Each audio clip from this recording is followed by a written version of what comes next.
शनि शनिचराय नमः। तो भक्तों, आज इस वीडियो में बताएंगे कि शनिदेव नीचे की ओर दृष्टि क्यों किए रहते हैं, वो किसी को देखते क्यों नहीं हैं और माता पार्वती के पूछने पर शनिदेव ने किसी पर भी दृष्टि न डालने का क्या कारण बताया। तो सुनते हैं इस कथा से।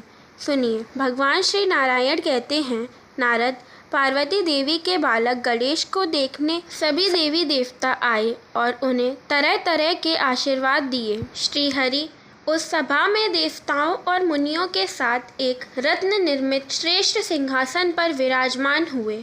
उनके दक्षिण भाग में शंकर, वाम भाग में प्रजापति ब्रह्मा और आगे धर्मात्माओं में श्रेष्ठ तथा जगत के साक्षी धर्म ने आसन ग्रहण किया।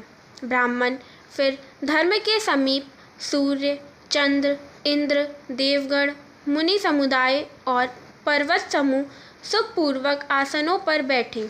इसी बीच महायोगी सूर्यपुत्र शनैश्चर शंकर नंदन गणेश को देखने के लिए वहां आए। उनका मुख अत्यंत नम्र था, आंखें कुछ मूंदी हुई थी और मन एकमात्र श्री कृष्ण में लगा हुआ था। अतः वे बाहर भीतर श्री कृष्ण का स्मरण कर रहे थे।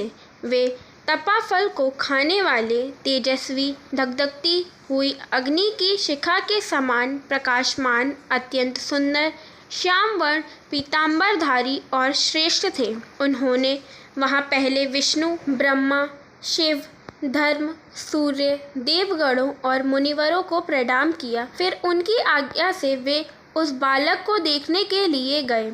भीतर जाकर शनैश्चर ने सिर झुकाकर पार्वती देवी को नमस्कार किया। उस समय वे पुत्र को छाती से चिपटाए रत्न सिंहासन पर विराजमान हो आनंद पूर्वक मुस्कुरा रही थीं। 5 सखियां निरंतर उन पे श्वेत चवर डुलाती जाती थीं। वे सखी द्वारा दिए गए सुवासित तांबूल को चबा रही थीं। उनके शरीर पर अग्नि से तपाकर शुद्ध की हुई सुंदर साड़ी शोभायमान थी। रत्नों के आभूषण उनकी शोभा बढ़ा रहे थे। सहसा सूर्य नंदन शनिश्चर को सिर झुकाए देखकर दुर्गा ने उन्हें शीघ्र ही शुभाशीर्वाद दिया और फिर उनसे वार्तालाप करके उनका कुशल मंगल पूछा। पार्वती ने पुनः पूछा, ग्रहेश्वर, इस समय तुम्हारा मुख नीचे की ओर क्यों झुका हुआ है तथा तुम मुझे अथवा इस बालक की ओर देख क्यों नहीं रहे हो? साधो, मैं इसका कारण सुनना चाहती हूँ। शनैश्चर ने कहा, साध्वी, सारे जीव स्वकर्म अनुसार अपनी करनी का फल भोगते हैं, क्योंकि जो भी शुभ अथवा अशुभ कर्म होता है उसका करोड़ों कल्पों में भी नाश नहीं होता। जीव कर्म अनुसार ब्रह्मा, इंद्र और सूर्य के भवन में जन्म लेता है। कर्म से ही वह मनुष्य के घर में और कर्म से ही पशु आदि योनियों में उत्पन्न होता है। कर्म से ही वह नरक में जाता है और कर्म से ही उसे वैकुंठ की प्राप्ति होती है। स्वकर्म अनुसार वह चक्रवर्ती राजा हो जाता है और अपने ही कर्म से वही नौकर भी होता है। माता, कर्म से ही वह सुंदर होता है और अपने कर्म के फलस्वरूप वह सदा रोगग्रस्त बना रहता है।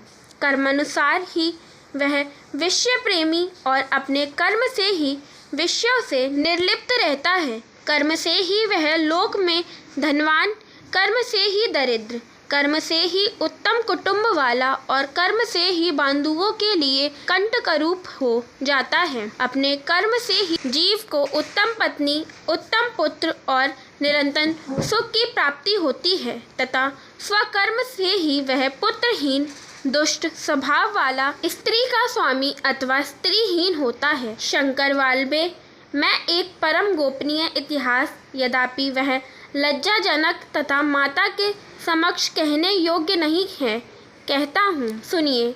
मैं बचपन से ही श्री कृष्ण का भक्त था। मेरा मन सदा एकमात्र श्री कृष्ण के ध्यान में ही लगा रहता था। मैं विषयों से विरक्त होकर निरंतर तपस्या में रत रहता था। पिताजी ने चित्ररथ की कन्या से मेरा विवाह करा दिया। वह सती साध्वी नारी, अत्यंत तेजस्विनी तथा सतत तपस्या में रत रहने वाली थी। एक दिन ऋतु स्नान करके वह मेरे पास आई। उस समय मैं भगवत चरणों का ध्यान कर रहा था।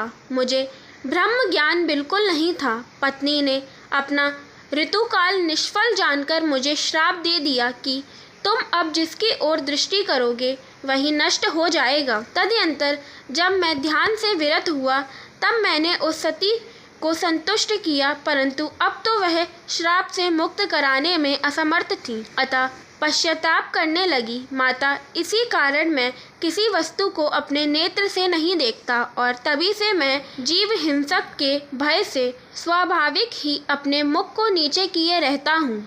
इसलिए पूजा के दौरान कभी शनिदेव की आंखों की तरफ नहीं देखना चाहिए और शनिदेव की भी दृष्टि नीचे की ओर ही बनी रहती है, क्योंकि जिस पर भी शनिदेव की दृष्टि पड़ जाती है वो धन धान्य लक्ष्मी संतान और संबंधों से कंगाल हो जाता है। बोलिए सूर्यपुत्र शनिदेव की जय। ओम शनि शनिचराय नमः।